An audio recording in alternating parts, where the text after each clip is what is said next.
Hi, this is Barry here. So how do I measure the effectiveness of my training program?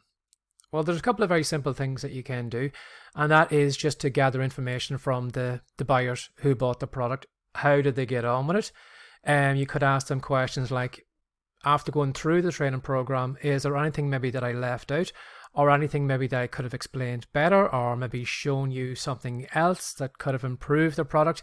Sometimes, even though we want to create the best training product ever, sometimes we have kind of blind spots that our audience and our buyers will, show to us. So when it comes to your training program, I always recommend thinking of it as something that is constantly going through improvement. There's always going to be another version of it. So you're always going to make it better.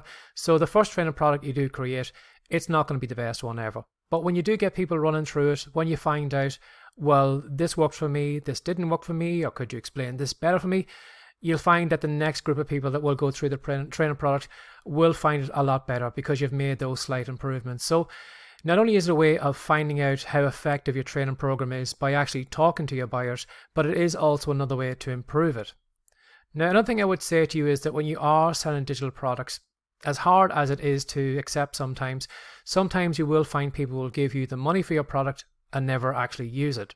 And I know what that's like because I know myself from creating digital products regularly. Sometimes when I go back through the videos just to have a look and see, well, how many people actually viewed the videos, I find that maybe if there was 100 people who bought the product, you might find, you wouldn't find 100 views on every video. So you'll know then straight away, well, not everybody is actually using the content. And in the beginning, sometimes I used to feel a little bit guilty about that. I used to feel, well, they didn't use the product. I don't feel right collecting that money from them. And maybe I should give it back. But thankfully, I wised up because you will find that people sometimes get this dopamine effect where they love buying things, but they don't actually take action on the content. So when it comes to your effectiveness of your training program, be aware that some people will never ever use it, will never get back to you, and you'll never actually know, well, is there anything we could improve? Is there anything I could have done better? And sometimes those people will never use whatever version of that product you create because they're just not action takers. They like spending the money and they feel that spending the money and having that product makes their lives better or makes their business better, but it doesn't really unless they actually take action on the content in it. So be aware of that too when you are selling products. Not everybody's going to use your product, no matter how great it is. So again, when it comes to measuring effectiveness, you can maybe set up some Q&As where you get back in touch with your audience, maybe email them back and ask them how did they get on with it. Is there anything that you can improve? You can maybe set up maybe a small survey, maybe as a Google Docs, where you can have that maybe on the download page and just ask, how did they think of the product after they had gone through it all? Is there anything they could improve?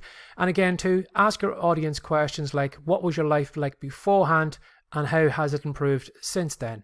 If it was maybe a weight loss product, you can say, well, what was your health like beforehand and what is your weight loss like now?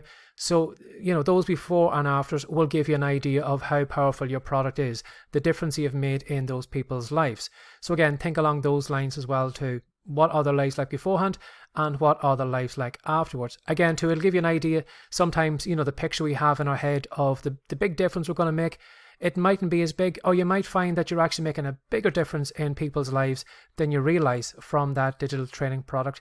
So it is a great way of measuring the effectiveness is by asking your audience, and as well too, it's a great way of getting testimonials. A great way of people, giving you those testimonials with saying, my life sucked beforehand, my life is amazing afterwards since I bought that product. But be aware, some people will buy the product and never ever use it, and it has no reflection on you. It's just the person themselves.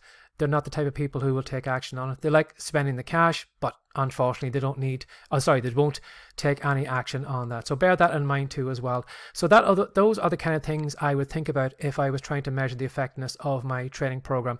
Am I taking them from where they were over to this ideal place that they want to be? And if I got them there, well, then I know then for a fact that my digital training product was really effective for them.